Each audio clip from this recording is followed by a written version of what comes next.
it's a tough one, and I think that we will see that reflected in herO's build order. I think he'll choose something that doesn't rely necessarily on him taking a quick and easy third. Yeah, what will he come up with? Let's find out. To the northwest position, though, the man who is still up 2 maps to 1. He suffers his first defeat in this series, admittedly after trying something a little bit unorthodox. It doesn't work out, but he's still ahead. Ladies and gentlemen, in the blue trunks, playing Terran, KT Rolster's Flash. And his opponent down at 6 o'clock, showing that he still has what it takes to take this grand finals. It is CJ Entis herO. He does, absolutely. But what does he do here? Well, so far, he has built nothing, but he is on 11 supplies, so that is to be expected. Does he break out some kind of cheese here? It's kind of risky, because, of course, he doesn't want to go down 3-1. That would be an awful position to be in, even though he has won in it before. But it's simultaneously, at least an aggressive, maybe 2-base build might be the best way to pull this off against a Terran player. Yeah, that's what I'm thinking here. I'm feeling if he goes for a 2-base all-in, should be good. Like, he could go for something like a huge charge lot Archon type of build. He could go for a 2-base Colossus all-in. Those are the two that I'm really looking towards for herO here to try to steal a win on this map. Yeah, and it almost is stealing, isn't it? And when you look at the way that the thirds are set up here, there's so much potential for Terran just to do horrible things to you. Oh yeah, those bases, man, are so hard to hold. There's so much surface area on them. Yeah. And, you know, if you have your whole army out there to stop that surface area from abusing you, well, there's this thing called the medevac. It's gonna drop right into your main. You get dropped. The map designer was generous by putting these force fields into the air here. It's kind of needed considering the shape of the map, but that's not generous enough. Medevacs still get in there. Banshees still get in there. It can be pretty nasty one way or the other. So, yeah, I would be surprised to see a third base go up. Admittedly, it would be the last thing Flash would expect. Maybe he could go hide it in another main like Flash did to him in Game 1. Who knows?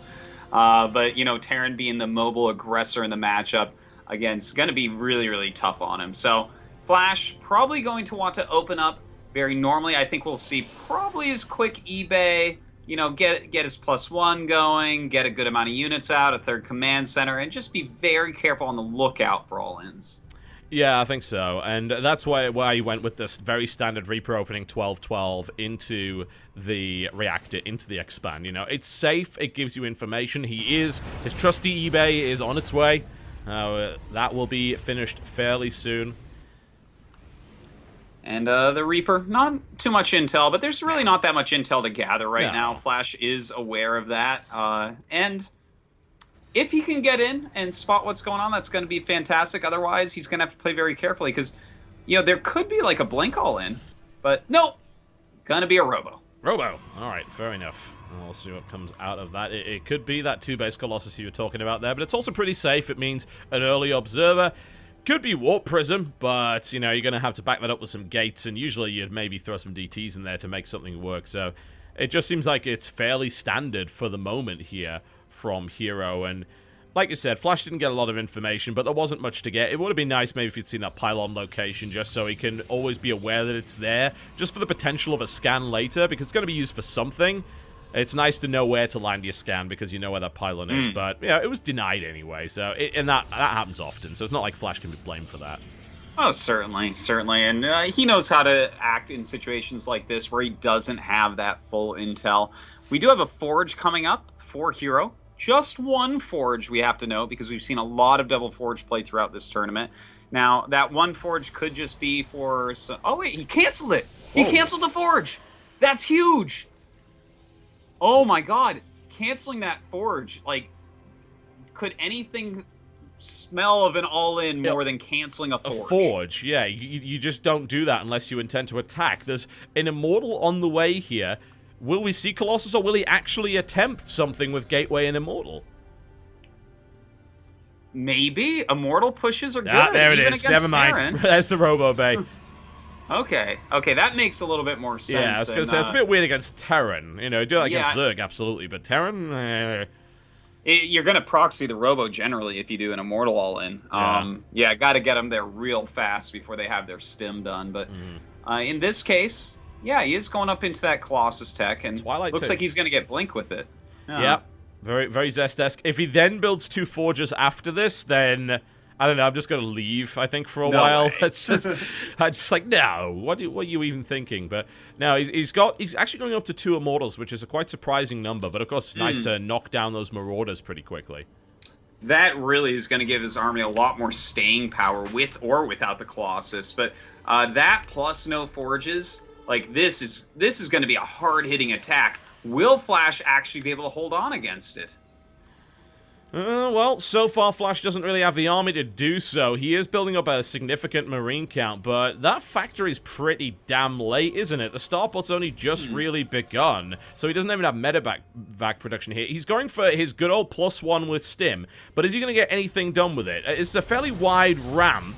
The Reaper comes up to try and give vision. The Sentry is slightly out of position. It looks like he'll just try and fight with the Photon Overcharge. And we'll see just how good those force fields are. Another one got warped in. There's the Time Warp. The Mothership Core goes... No, it actually doesn't. Oh, wow. What? Somehow it lives. How did that happen?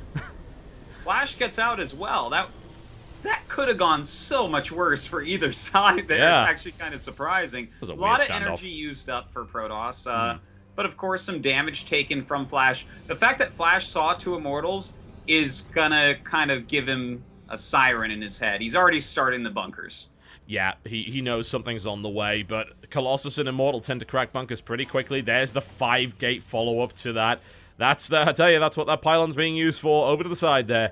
And this Marine is going to see the Colossus as well. Now he knows something's really up. Oh, you've got a Colossus and 2 Immortals. You didn't just build these for window dressing, herO. I know what's coming. And he actually adds 2 Forges, which is blowing my mind. Sad. Maybe he's like, oh, I've gotten too scouted. I'll go poke with this, but I can't kill him. He's seen too much. So throwing up those 2 Forges is going to be his way to transition when this doesn't kill Flash. Well, works for Zest. It could very well work for him as well. It's not a massive investment. It's certainly a possibility. Admittedly, the upgrades are heavily in favor of Flash at the moment. He's 1-1 versus 0-0. Not that makes a massive difference against what herO has, but that's a really small army, and I think herO's kind of realizing that I'm not going to break that. But Flash just pulled all of his SCVs. You see that? Well, he's taking it serious, man. You see a Colossus coming and 2 Immortals. That can break almost anything. So, just choosing to play really safely here. In the meantime, herO going to start his 3rd Nexus. It's about halfway done. Getting his upgrades going as well, and even making a Dark Shrine. Okay. It's nice to throw that into the mix, and of course, with a Robo-Up, he could maybe consider Warp Prism. Flash is still kind of locked in on 2 bases, yeah? He has a kind of scary army. He's now, I think, realizes that he can't really be attacked, and he's now taken his 3rd here, too. So, actually, because he had the 3rd already prepared, he ends up being economically ahead with the Mules there. Will Flash attempt to move out? Does he have the kind of army he needs to do it? I think his Viking count is low enough that he might not risk anything more than a sort of probing poke. Maybe he attacks the 3rd base, but it does seem a bit risky. Well, I guess he could do a big spread and try to get something done, but he only has 2 medevacs, which gets me a little bit nervous about this. I really like a lot of medevacs on this map, so you can pick up and punish that main base when they're defending the 3rd, but with just 2, he can't really pull off too many shenanigans here. I think the most he can do at the moment is some pressure. Flash even saving that Marine in the center. He has no intention. When he can use that APM to save it, absolutely, why not? Pylon going up over to the side here. So we're starting to see some interesting positioning for run-bys. There's one over here, there's one over here. This 3rd base is, of course, an orbital, so it's potentially very vulnerable. Flash is posturing around the 3rd base because he knows those run-bys are a real possibility. And you know what? The more I look at this Total Biscuit, this has to be a timing attack. There's just no way that he's not going to pull SCVs in this game. That 3rd base, it's wide open. You know, it's kind of late for herO. He put a lot of money into getting those Immortals out. I think it's a great choice by Flash. He's producing a ridiculous amount of Vikings, but just skipping medevacs. He's just going to try to give the haymaker here, the knockout punch with 1 attack. He's not even bothering to try and harass. Yep, and Flash is holding on to 2 scans worth of energy here. The DTs are kind of lurking around, and they will be able to backstab. But yeah, I do think you're right. Like, with the low medevac count, he just wants to try and kill him. Here come the boys, man. They're off. And I think I think herO has to give that third base up, honestly. I don't see him being able to fight there. I'd be very surprised if he could hold this third base. Very surprised indeed. Flash is up by 12 supply. He has a ton of Vikings, 10 Vikings right now, so this will be a tough one. But Flash actually going around in 2 pieces. That's never good, but there weren't... Oh, there's a time warp that kind of comes it up, but it doesn't matter. The force is now together, and I think, obviously, that third base is going to go down. He wants to try and inflict maximum casualties, pull him back through. That's a lot of Guardian Shields that were deployed there. Crazy number, actually. The DTs did go into the natural. The fight is going to happen. That is overstimming, I think, maybe, from Flash. That could be risky, but there are only 2 Colossus remaining. herO's army is melting away here. Maybe his decision to try and hold the third was not the right thing to do, but the amount of economic damage that herO has done with his DTs is significant. He's killed 21 workers, pretty much gutted the natural and the third base. Well, that's actually a big deal. Flash can't really go home and mine too easily, but then again, herO's still on only 2 bases. Flash looks like he may not end up breaking him here. Look at this. herO's picking off a lot of units. Lovely blink there, right on top of the SCVs. No, it's like, hey, I've done economic damage. Let's put another nail in that coffin. It's now 27 SCVs to 46. The third is always a lie when it comes to the Protoss, man. It's been said time and again. It's a lie. Don't fall for it. Don't fight around it. It's not used for mining. It's used to bait the Terran player into a horrible situation. And strangely enough, herO has managed to make that happen. He now has a huge supply lead. The DT backstab was massive. This is some very, very weak bio from Flash. Really weak. He does not have enough medevacs to heal this quickly enough. And it looks like herO's going to poke in with these Stalkers, see what he can get done, see the state of Flash's base. You know, it's a good thing not all those SCVs died with his attack because of the DTs. He still has some economy, but overall, herO doing better right now. It's pretty rough. herO does want to watch out, though. The Zealots do get in there. The blink back and the Colossus coming in from the back here. But nice stutter step here from Flash. He gets into a really nice position to force this back. And I don't know if herO had to engage this. And Flash is looking to try and come back into this. He's pushing aggressively down his ramp. Oh, but still too much damage. And GG. The series gets tied up 2-2.